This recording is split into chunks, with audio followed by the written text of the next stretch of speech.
Hello students, today topic is merits and demerits of cooperative society. First merits is equality in voting status.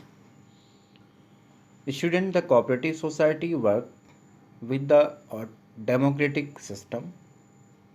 बच्चों, जो cooperative society है democratic system पर work करती है, यानी कि वोटिंग के थ्रू वर्क करती है. Society has a principle of one man one vote. बेटा, सोसाइटी का एक प्रिंसिपल है कि वन मैन वन वोट, यानी कि एक व्यक्ति को एक ही वोट देने का राइट है. All members have equal chance to participate in the management irrespective of capital contributed by them. बच्चों, ऑल मेंबर्स को इक्वल राइट्स है कि सभी मेंबर्स मैनेजमेंट में, सोसाइटी के मैनेजमेंट में पार्टिसिपेट करेंगे, whether any member contribute a little amount of capital और मोर अमाउंट ऑफ कैपिटल. चाहे किसी व्यक्ति ने कम पैसा लगाया हो या किसी ने ज़्यादा पैसा लगाया हो, ठीक है, ये यहाँ मैटर नहीं रखता. सिर्फ यह है कि वो मेंबर होना चाहिए और ऑल मेंबर्स को राइट है कि वो पार्टिसिपेट करेगा मैनेजमेंट में, यानी कि हिस्सा लेगा. Second point is liability. In cooperative organisation the liability of all members is limited. Means कि at the time of losses the creditors can't have claim over the personal property of the members. बच्चों, जितने भी members हैं cooperative society के organisation के, उनकी जो liability है वो लिमिटेड होती है, यानी कि जितना पैसा उन्होंने सोसाइटी में लगाया है, जितने शेयर्स उन्होंने परचेज़ किए हैं, वही पैसा, उतने ही पैसे तक उनकी लायबिलिटी बनती है. यानी कि इन केस ऑफ लॉस, अगर फर्म का या ऑर्गेनाइजेशन का कोई लॉस है, उसकी भरपाई इन मेंबर्स की पर्सनल प्रॉपर्टी से नहीं होगी. यानी कि जितना पैसा सिर्फ लगाया हुआ है ऑर्गेनाइजेशन में, उसी पैसे से उस लॉस की भरपाई की जाएगी. पर्सनल प्रॉपर्टी को टच नहीं किया जाएगा. Third is stable existence. The cooperative society has a separate legal existence from its members. बच्चों, जो सोसाइटी है इसका लीगल एग्जिस्टेंस जो अपने मेंबर से सेपरेट होता है. In case of death, insolvency and incapacity of any members does not affect the functioning of the organization. Means the activities of organization is running as before condition. बच्चों, अगर कोई member death हो जाती है या वो मेंबर्स इंसॉल्वेंट हो जाता है या इनकेपेबल हो जाता है टू परफॉर्म द वर्क, तो इन सभी सिचुएशन में जो ऑर्गेनाइजेशन का एग्जिस्टेंस है वो अफेक्ट नहीं होगा. यानी कि ऑर्गेनाइजेशन अपना वर्क पहले कंडीशन की तरह ही करती रहेगी. Next is economical functioning.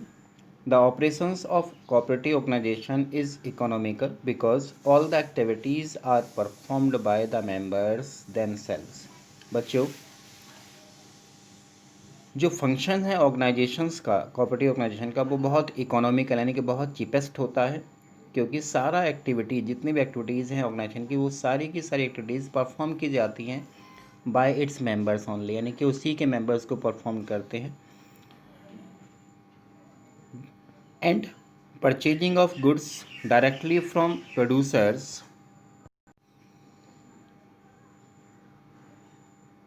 and due to cash trading there are no chance of bad debts. Means risk. बच्चों, जो परचेजिंग करता है ये सोसाइटी किसी भी गुड्स की, किसी भी रॉ मटेरियल्स की, वो डायरेक्टली मैन्युफैक्चरर और प्रोड्यूसर से करता है. यानी कि नो आपका role of middle man, no role of आपका कह लीजिएगा मिडिल मैन. सो जो कमीशन मिडिलमैन को जाता था वो हमारा बच जाता है. एंड जो हम डायरेक्ट परचेजिंग करते हैं, जितना डिस्काउंट हमें प्रोड्यूसर दे रहा है वो हमारा सेफ होता है. सेकेंडली, जितना भी बिजनेस हमारा इस ऑर्गेनाइजेशन का होता है, जो भी गुड सेलिंग होता है वो कैश में होता है, टोटल कैश सेल होता है, जिसका रिजल्ट ये है कि हमें बैड डेट्स का चांस ही नहीं है, यानी कि रिस्क होने की संभावना नहीं है. Next is support from government. The government provides various concessions and rebate in taxes.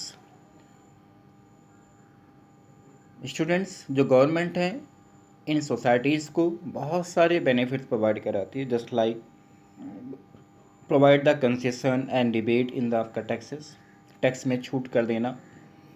These organization can get raw materials etcetera at subsidies rate. ये ऑर्गेनाइजेशन गवर्नमेंट के थ्रू सब्सिडीज रेट पर किसी भी गुड्स को परचेज कर सकते हैं. And government also offer loans at lower rate of interest on easy terms and conditions. बच्चों, गवर्नमेंट इन सोसाइटीज़ को, इन ऑर्गेनाइजेशंस को लोअर रेट ऑफ इंटरेस्ट पर लोन भी इजी टर्म्स एंड कंडीशंस पर प्रोवाइड कराता है. Next is easy to form. The formation of cooperative organization is very simple, is very easy because only 10 adult members having common interest can form a cooperative organization. बच्चों, cooperative organisation को बनाने के लिए सिर्फ 10 adult व्यक्ति जिनका common interest हो, जिनका कॉमन डिसीजन हो, इस टाइप की सोसाइटीज़ को ऑपरेट कर सकते हैं. यानी कि मिनिमम 10 मेंबर्स की रिक्वायरमेंट होती है to form the cooperative organization. Now demerits. First is limited capital. The cooperative organization is formed by the people who have limited resources and there is no compulsion to contribute some minimum amount of capital to become a member. Students, cooperative organization उन लोगों के द्वारा बनाई जाती है जिनके पास resources की कमी होती है, लिमिटेड सोर्स में, लिमिटेड स्कोप में रिसोर्सेज अवेलेबल होते हैं. And it is not compulsory to the members कि contribute some minimum amount of capital to become a member. मतलब ये भी फिक्स नहीं कि कितना, कम से कम एक फिक्स अमाउंट डिपॉजिट करने के बाद या कंट्रीब्यूट करने के बाद ही एक पीपल मेंबर बन पाएगा. No, it's not compulsory. Clear. Next is inefficient management.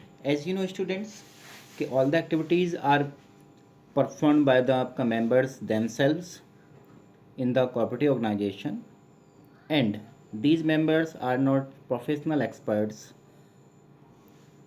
That is why the activities are not managed properly. बच्चों, जो भी वर्क है कोऑपरेटिव ऑर्गेनाइजेशन का वो सभी वर्क मेंबर्स के द्वारा किया जाता है एंड ये मेंबर्स प्रोफेशनली एक्सपर्ट्स नहीं होते.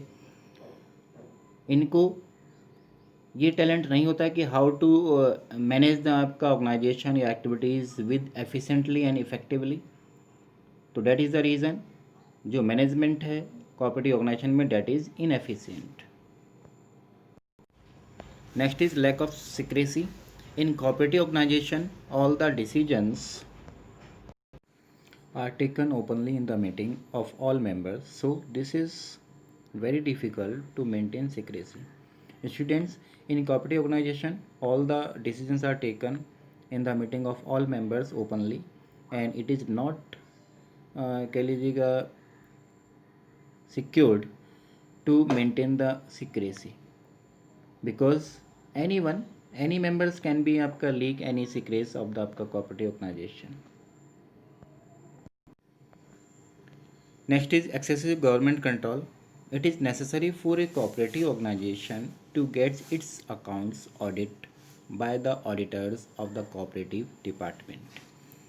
बच्चों, कोऑपरेटिव ऑर्गेनाइजेशन के लिए बहुत ज़रूरी है, नेसेसरी है बाय लॉ कि वो अपने सोसाइटी का ऑडिट कराए within a once within a year. यानी कि अर्ली ऑडिट होगा वो भी किसी कोऑपरेटिव डिपार्टमेंट के ऑडिटर से and submit its report to the registrar. और उस ऑडिट की रिपोर्ट रजिस्ट्रार को सबमिट करनी होगी. All these regulations restrict the flexibility and efficiency of cooperative organization. इस टाइप की जो regulations हैं which are put on the cooperative organization by the government, it's restrict and reduce the flexibility and efficiency of cooperative organization. It's clear.